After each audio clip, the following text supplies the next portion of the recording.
নমস্কার বন্ধুরা, পূজার সংসারে সবাইকে স্বাগত। আরও একটা নতুন ভিডিও নিয়ে আজকে চলে এসেছি। তো সবাইকে শারদীয়ার অনেক শুভেচ্ছা ও ভালোবাসা রইল। তো আমরা কিন্তু ঠাকুর দেখতে সপ্তমীর সন্ধ্যায় বেরিয়ে গেছি। আর দেখুন, রিমি, আমি আর রিমির বাবা তিনজনেই বেরিয়েছি। আর কয়েকটা ফটো তুলেছিলাম, সেটা কিন্তু আপনাদের সঙ্গে শেয়ার করেছি। আর রিমিকে কত সুন্দর লাগছে দেখুন। আর মন্দির বলতে গিয়ে অনেক রকম থিম করেছি, সেইগুলো কিন্তু আপনাদের সামনেই তুলে ধরেছিলাম।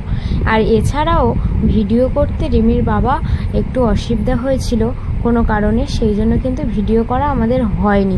যাই হোক, এবারে দেখুন যে বেহুলা লকিন্দারকে নিয়ে ভেলায় ভাসে, এই গ্রন্থ আমরা এতদিন দেখে এসেছিলাম।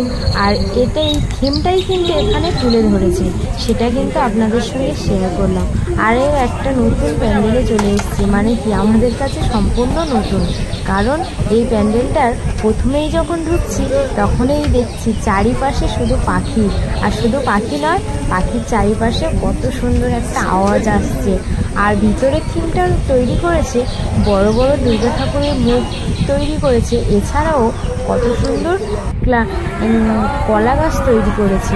কারণ আমি এটুকুই দেখতে পাচ্ছি যে চারিপাশে যে থিমগুলো তৈরি করেছে সেটা কিন্তু অ্যাকচুয়ালি ওগুলো যে প্লাস্টিক কাগজগুলো হয় সেগুলো দিয়েই তৈরি করেছে।